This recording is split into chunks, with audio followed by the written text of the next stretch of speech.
primeiros escravos africanos chegaram ao Brasil em meados do século XVI. Os negros trazidos da África foram destinados a trabalhos como a agromanufatura, a açucareira no Nordeste e a extração de metais preciosos em Minas Gerais. A libertação total dos escravos só aconteceu em 1888, com a promulgação da Lei Áurea.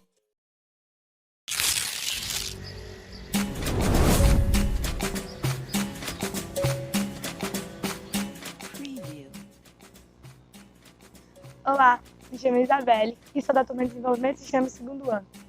Bom, trazidos da África para trabalhar nas lavouras, na mineração e nos afazeres de casa, os escravos eram tratados com muito desprezo e viviam uma vida muito precária.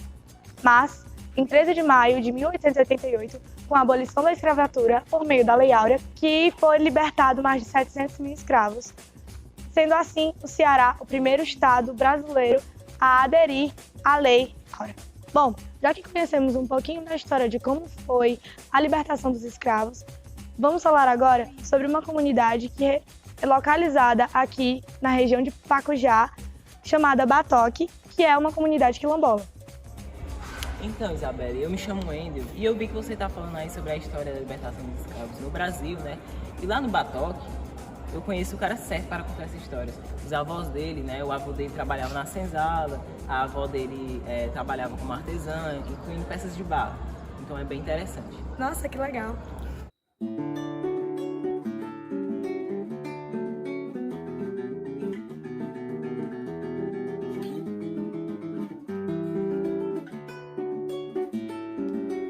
Boa tarde, eu me chamo Wendel Lopes. Boa tarde. E eu sou da turma de Desenvolvimento de Sistemas. Eu estou aqui com o seu Inácio. Boa tarde, seu Inácio. Boa tarde.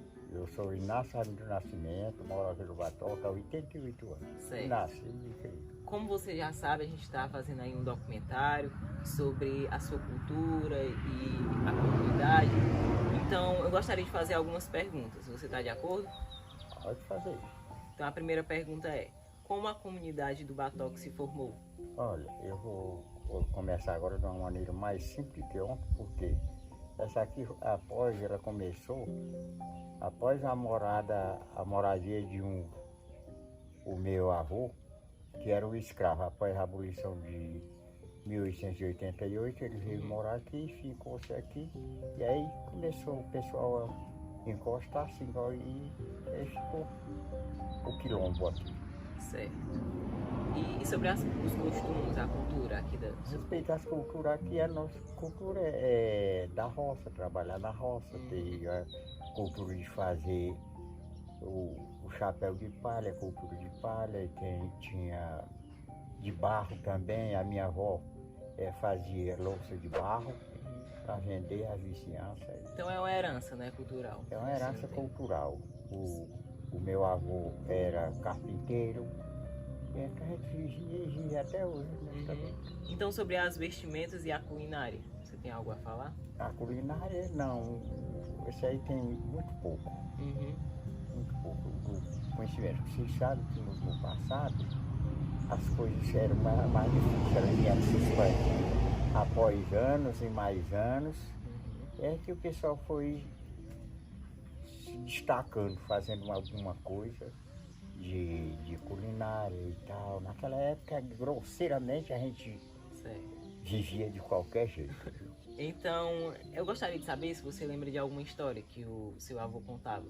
Não, eu não conheci meu avô, só o nome dele, porque quando ele morreu, o meu avô, ele morreu em 1921, e aí só ficou minha avó. E minha mãe, nesta época, tinha 9 anos de idade.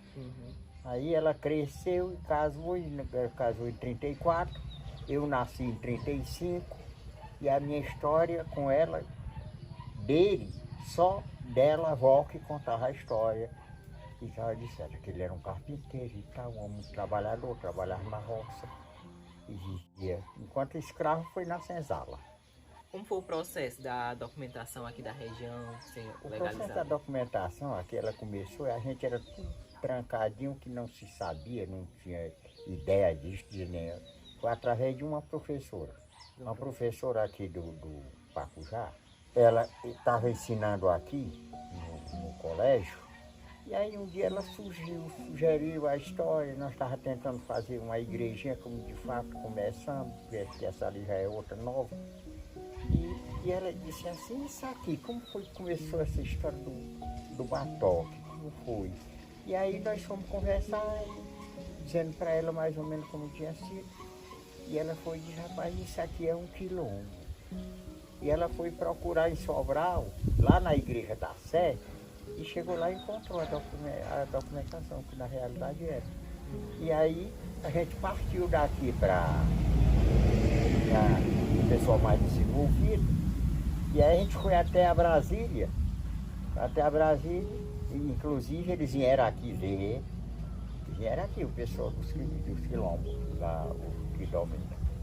Vieram documentar, né? Eles vieram.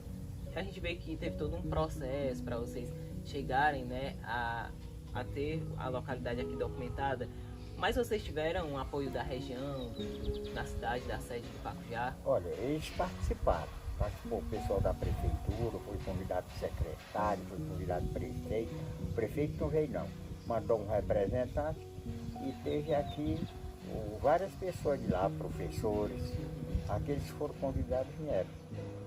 E aí ouviram o pessoal de Brasília que foi aí, responsável, dizendo quais eram os direitos que nós tínhamos, etc.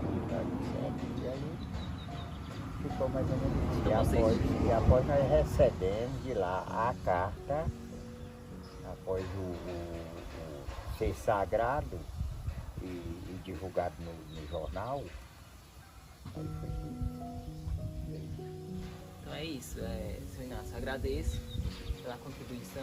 A unidade de Batoque é rica em conhecimento e cultura, vocês são muito importantes para o patrimônio do Brasil. E a vocês agradeço pela visita que vem aqui e eu estou à disposição mais vezes daquilo que vocês precisarem e na hora que quiser, estou em casa. Agora que você tomou conhecimento sobre um pouco da história dos escravos no Brasil e um pouco da comunidade quilombola presente aqui no município de Pacujá, vamos falar sobre a educação antirracista.